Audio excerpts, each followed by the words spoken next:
Circuitos de temporización. Dentro de los dispositivos básicos de memoria, ya vimos los circuitos biestables, que son los latches y los flip-flop, que vimos la clase pasada. Estos dispositivos tienen las dos salidas, los dos estados estables, por lo tanto pueden mantenerlos un tiempo indeterminado. Luego tenemos los dispositivos monoestables, que como su nombre lo indica, tienen uno solo de los valores de salida estables. Por lo tanto, puede ser que tengan el estado 0, como vemos en la figura, estable, y a partir de un disparo, que puede ser un flanco o un nivel, estos dispositivos toman el valor 1 durante un tiempo y luego vuelven a su estado estable. Y finalmente tenemos los dispositivos astables, que no tienen ninguno de los dos niveles estables, por lo tanto oscilan entre los dos niveles generando una señal periódica, como la que vemos en la figura. Antes de meternos con los dispositivos, vamos a ver las compuertas de tipo Smith-Trigger, porque las vamos a necesitar. Este tipo de compuertas se utilizan para dos situaciones especiales, en las que tenemos una señal muy ruidosa.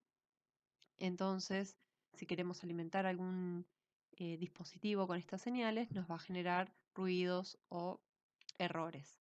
Por lo tanto, estas compuertas nos permiten eliminar estos ruidos y también nos permite, cuando tenemos alguna señal que tiene unas transiciones de 0 a 1 o de 1 a 0 muy lentas.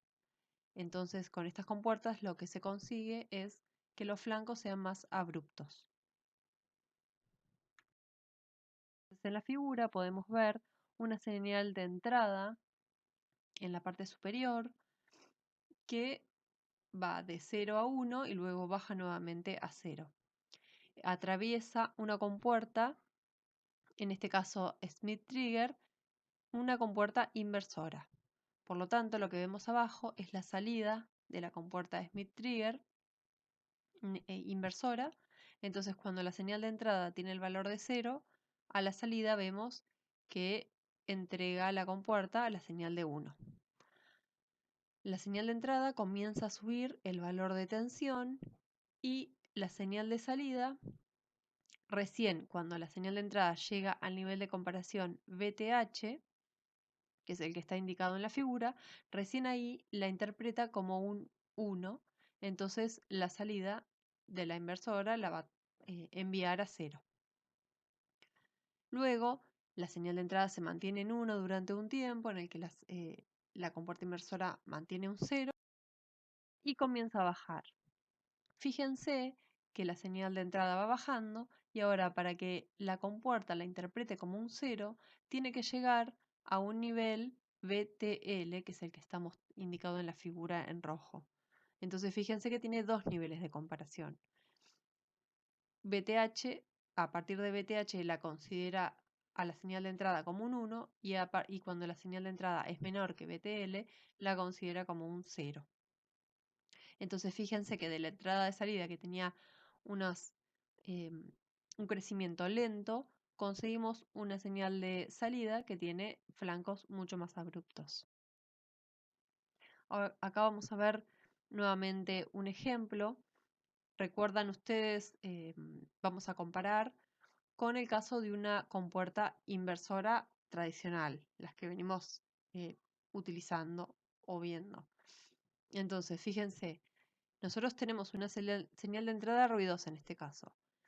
En estas compuertas, las comunes, no las Smith-Trigger, sino las estándar comunes, tenemos un solo nivel de comparación, que es el que está marcado en rojo. Teníamos una zona amarilla en la que era una zona indefinida.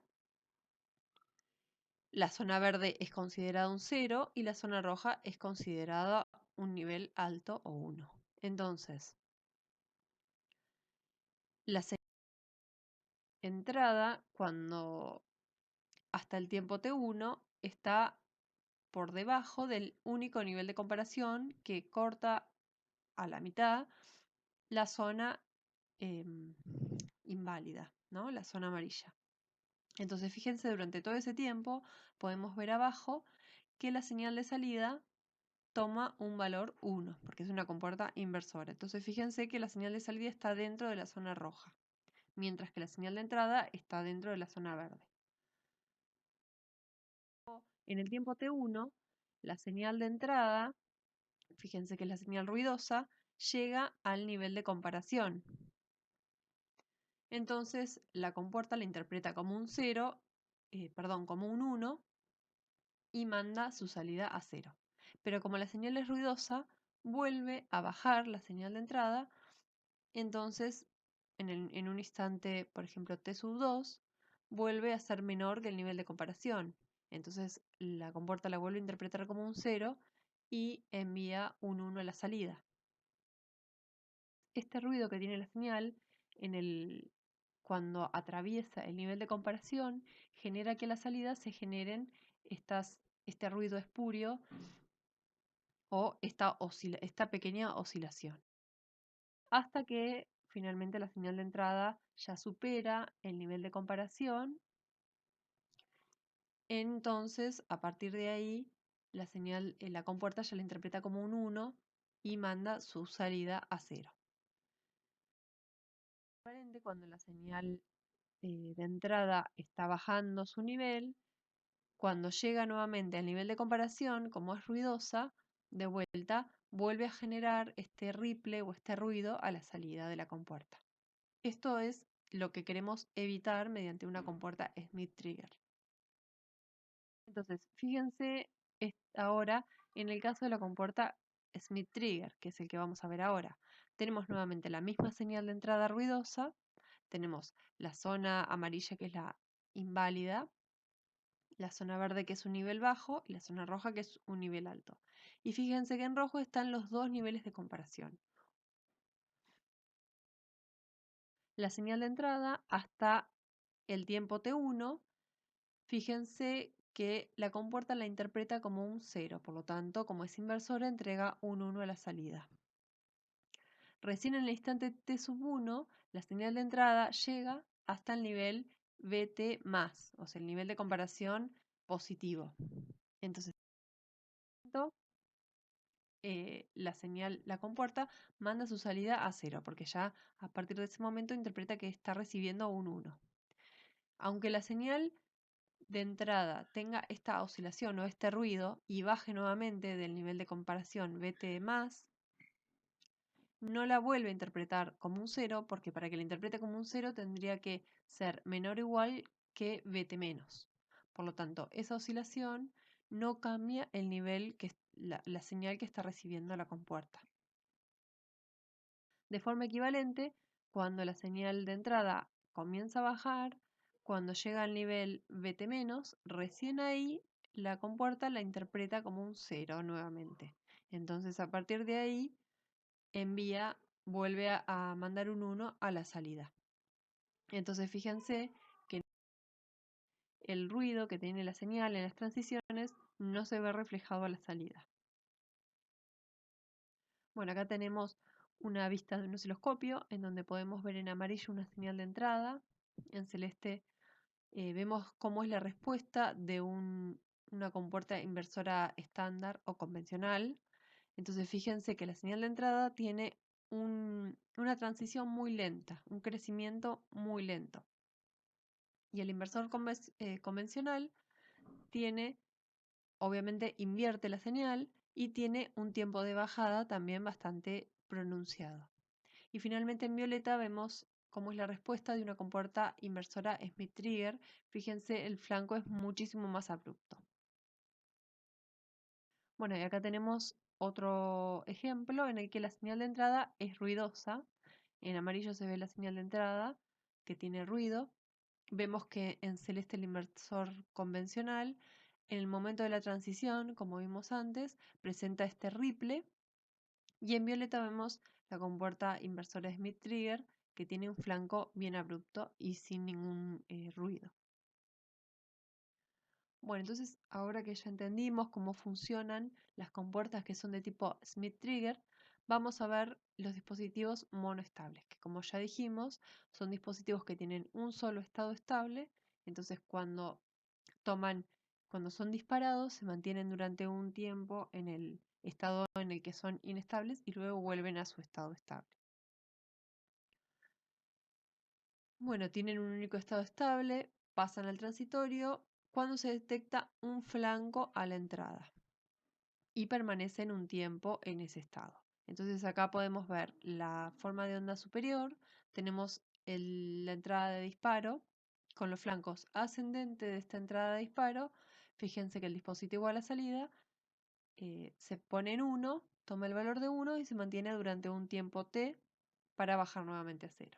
Si se lo vuelve a disparar con el otro flanco ascendente, vuelve a tomar el valor de 1 y se mantiene nuevamente al mismo tiempo. Y así sucesivamente. Bueno, ejemplo de un multivibrador monostable es el dispositivo 74121, que es el que vemos en la figura. Este dispositivo, fíjense que está señalado en rojo, para dispararse necesita recibir, luego de la compuerta AND, un flanco ascendente. Entonces, cuando recibe un flanco ascendente en esa entrada, genera una salida. Fíjense que tenemos la tabla de verdad, en donde Q es la salida y nos muestra que el pulsito es un pulsito que toma el valor de 1 durante un tiempo. Entonces su estado estable de este dispositivo es 0 y cuando recibe el flanco ascendente se mantiene en 1 durante un tiempo. Bueno, entonces para poder recibir un flanco ascendente, luego de la compuerta AND, ¿qué valores le tenemos que dar a las entradas? Bueno, fíjense, la entrada, una opción que se puede dar, una de las formas en las que se puede disparar este dispositivo es que la compuerta AND tenga en la entrada B un flanco ascendente y la otra entrada de la compuerta AND que tenga un 1, para que no moleste, digamos, y deje pasar el flanco ascendente. Para poder tener un 1 en la entrada de la compuerta AND, la compuerta OR, que fíjense que tiene las dos entradas negadas y cuyas entradas son A1 y A2, tienen que estar alguna de las dos en 0. Entonces esa condición se ve en la tabla de verdad, donde fíjense que está resaltado en rojo, cuando A1 o A2, con que alguna de las dos esté en 0, ya me fija un 1 a la salida de la compuerta OR. Y la entrada B tiene que tener un flanco ascendente, la flechita hacia arriba indica que es un flanco ascendente. En esa situación, la salida Q se mantiene durante un tiempo en 1 y luego baja a su estado estable. Otra forma de recibir este flanco ascendente es que la entrada B de la compuerta AND esté en un 1 fijo y que el flanco se reciba a través de la otra entrada de la compuerta AND. Para que se dé esa situación, la compuerta OR, que alimenta a la compuerta AND, tiene que recibir un flanco descendente, porque al tener la entrada negada lo va a invertir en una de sus entradas, y la otra entrada tiene que estar en un 1 fijo. A2 en un 1 fijo y A1 con un flanco descendente. Que fíjense que está resaltado esa situación en la tabla de verdad. De forma equivalente, puede recibirse en flanco por la entrada A2 de la compuerta OR y la entrada A1 puede mantenerse en 1. Entonces, esa es la otra situación que está resaltada en la tabla de verdad.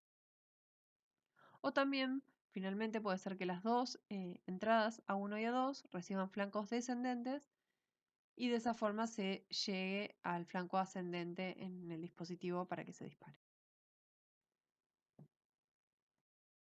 Bueno, ¿durante cuánto tiempo se va a mantener en 1 la salida de este dispositivo una vez que se dispara? Bueno, eso se establece según lo configura el usuario, según un capacitor y un resistor que se le conectan externamente.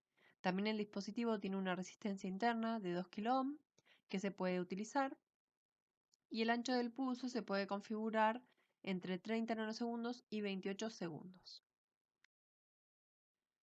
Bueno, con este gráfico es posible calcular los valores de capacidad según el tiempo TW, es el tiempo que va a estar en 1, en alto a la salida, y según la resistencia que estemos usando. Entonces, según la resistencia, nos paramos en alguna de las curvas y nos fijamos en el eje X qué capacidad necesitamos.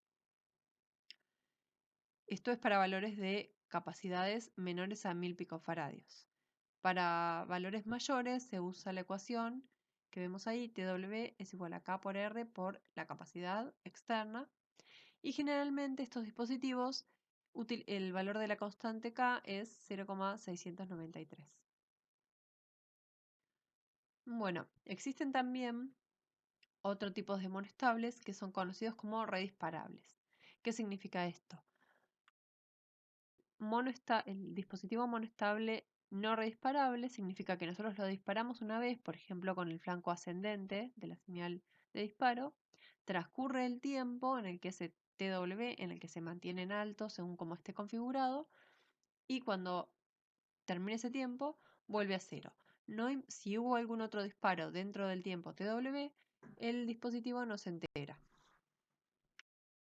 En el caso de los monoestables redisparables, si tiene algún disparo dentro del tiempo TW, se vuelve a disparar el dispositivo y a partir de ese nuevo disparo se vuelve a contar el tiempo TW en el que se va a mantener en alto el dispositivo. O sea, se reinicia la duración del disparo. Bueno, vamos a ver ahora los dispositivos astables que, como dijimos antes, no tienen ninguno de los dos estados de las dos salidas estables. Vamos a ver el dispositivo astable conocido como inversor Smith. Fíjense cómo es el circuito. Es un inversor que es una compuerta Smith Trigger, que es la que vimos antes. Está realimentado de la salida B0 con una resistencia R y tiene un capacitor a masa. Entonces, inicialmente suponemos que el capacitor está descargado. Entonces a la derecha podemos ver en la zona superior cómo es la tensión en el capacitor. Y abajo vemos la salida B0. Entonces, inicialmente suponemos que la salida B0 está en alto y que el capacitor está descargado. Entonces, como la salida está en alto, se genera una corriente que va a ir cargando el capacitor. Entonces vemos en la tensión del capacitor cómo va creciendo en forma exponencial.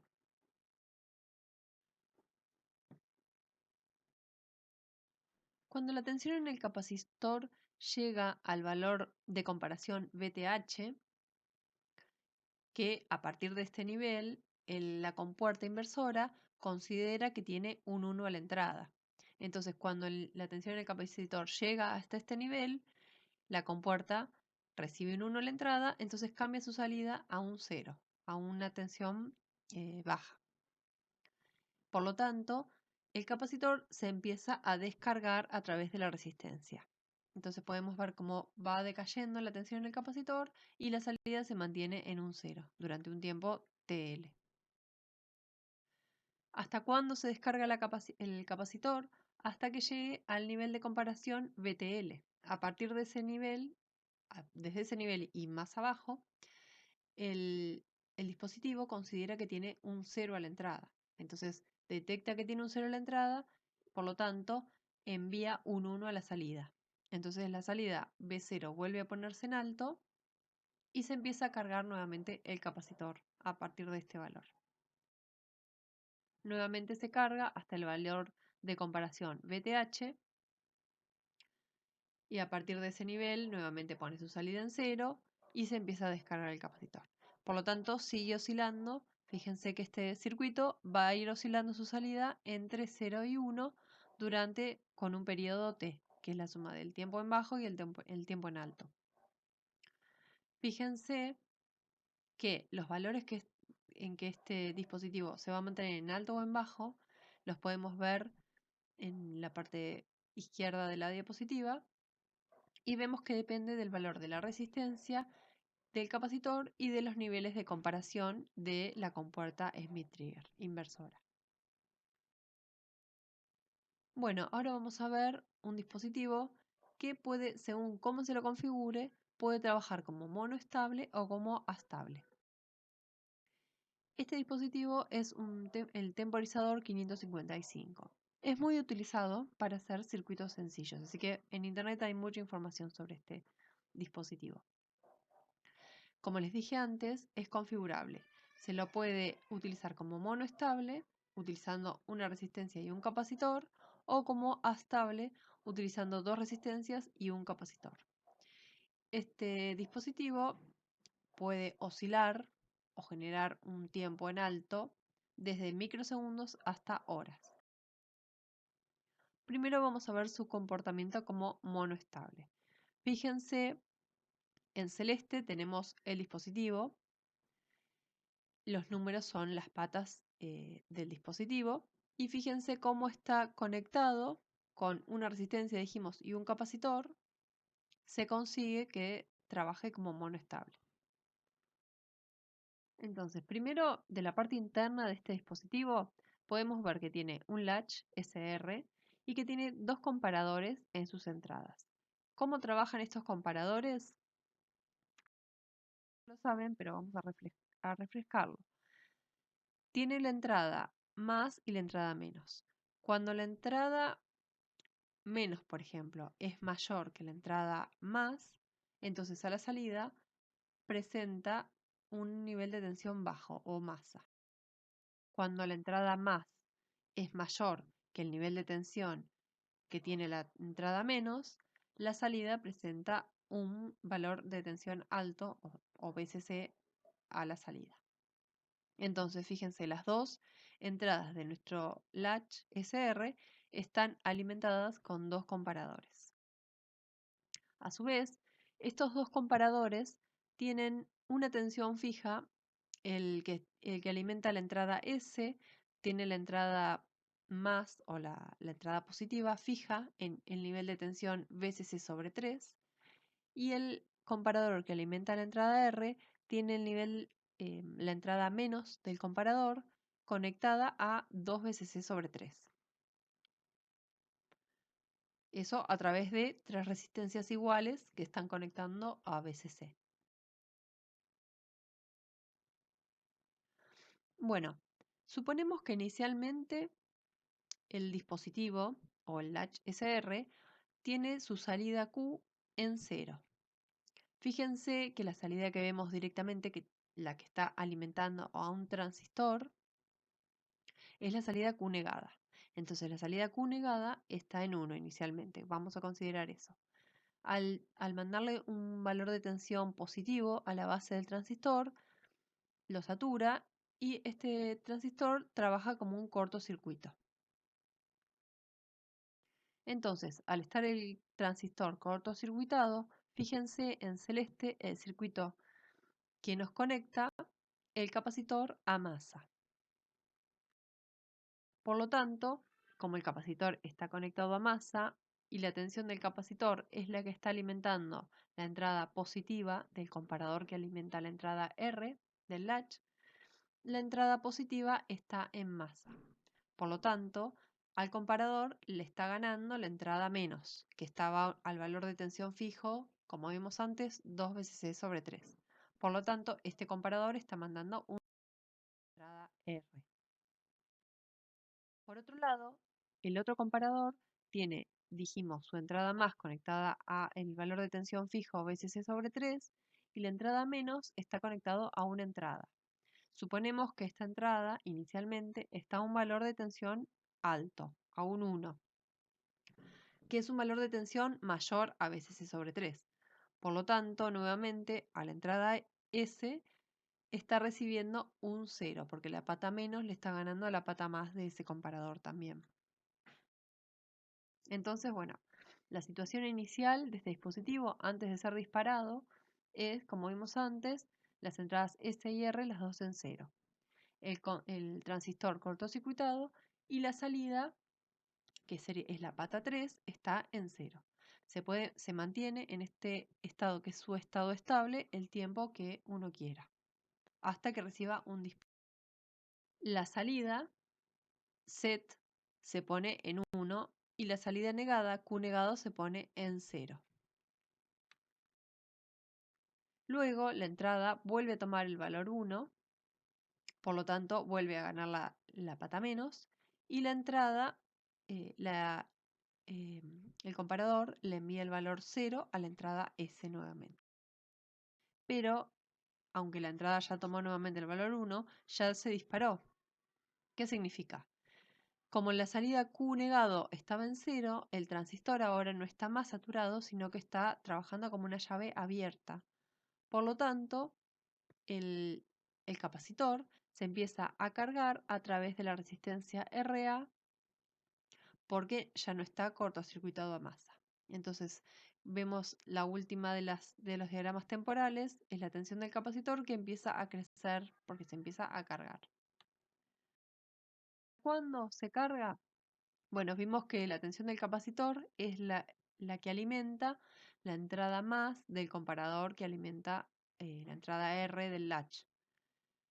Entonces, como la entrada negativa, la entrada menos de este comparador estaba al nivel de tensión 2 veces C sobre 3, cuando el capacitor llega a esa tensión y a partir de esa tensión le gana la pata más a la pata menos de ese comparador, por lo tanto se pone en 1. La entrada R toma el valor de 1, R de reset.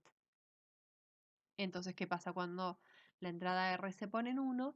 La salida vuelve a 0 y la salida negada vuelve a tomar el valor de 1. Como la salida negada tiene el valor de 1, alimenta al transistor y lo cortocircuita. Entonces el capacitor se descarga a través del transistor y la salida vuelve a 0. Y dijimos que una vez que el capacitor se descarga, vuelve a ganar la pata menos en el comparador que alimenta el R, por lo tanto vuelve a 0. Entonces el latch vuelve a tener sus entradas en 0, 0 y vuelve a estar en su estado estable, que es el 0. Los tiempos en el que se mantuvo en 1 el dispositivo lo llamamos TW. Este TW, este tiempo TW, ¿de qué va a depender? Bueno, de la carga del capacitor, porque es el tiempo desde que el capacitor está descargado hasta que llega al nivel de tensión que vimos 2 veces sobre 3.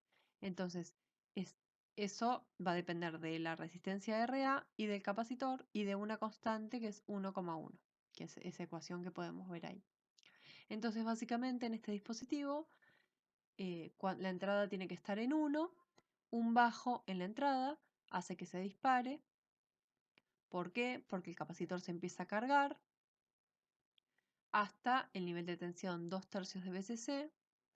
Ese nivel de tensión genera que se resetee el latch, por lo tanto vuelve la salida a 0 y se vuelve a descargar el capacitor.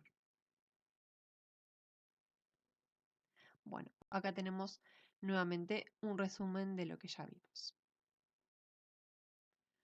Ahora vamos a ver el funcionamiento de este dispositivo cuando trabaja como un astable. De vuelta, tenemos el mismo dispositivo, por supuesto, pero fíjense que ahora está conectado con dos resistencias hacia VCC, RA y RB, y un capacitor. De vuelta tenemos los dos comparadores que están alimentados con una tensión fija, igual que antes. El comparador que alimenta la entrada R está alimentado con 2 VCC sobre 3 y el que alimenta la entrada S con VCC sobre 3. Entonces, inicialmente, suponemos que la salida está en 1 y la salida negada está en 0. Entonces, ¿qué pasa? El transistor, si tiene la base en 0, está trabajando como un circuito abierto, por lo tanto el capacitor se comienza a cargar a través de las dos resistencias, RA y RB. Entonces vemos la salida está en 1 y BC comienza a cargarse.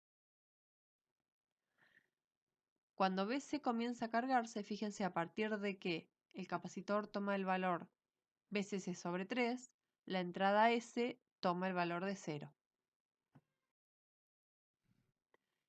El capacitor se sigue cargando y cuando llega al nivel de tensión 2/3 de VCC, va a superar la tensión que tiene el comparador que está alimentando la entrada R, por lo tanto la entrada R va a tomar el valor de 1.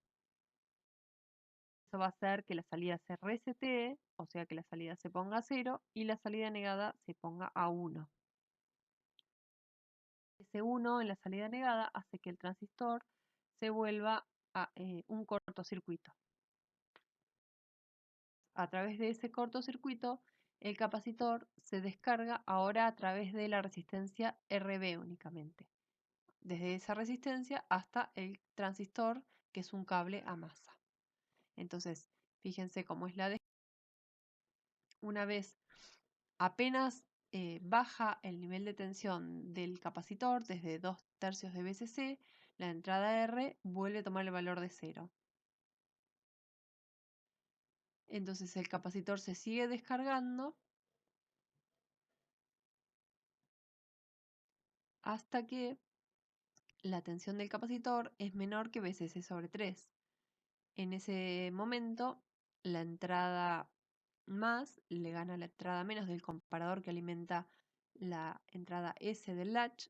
Por lo tanto, gana la entrada más y vuelve a tomar el valor de 1, la entrada de set. Entonces, cuando el latch toma la entrada S del latch se pone en 1, manda su salida nuevamente a 1 y su salida negada a 0. Eso hace que el transistor se vuelva un circuito abierto y se empiece a cargar nuevamente el capacitor a partir de RA y RB. Fíjense que los dos comparadores están los dos alimentados con la tensión del capacitor.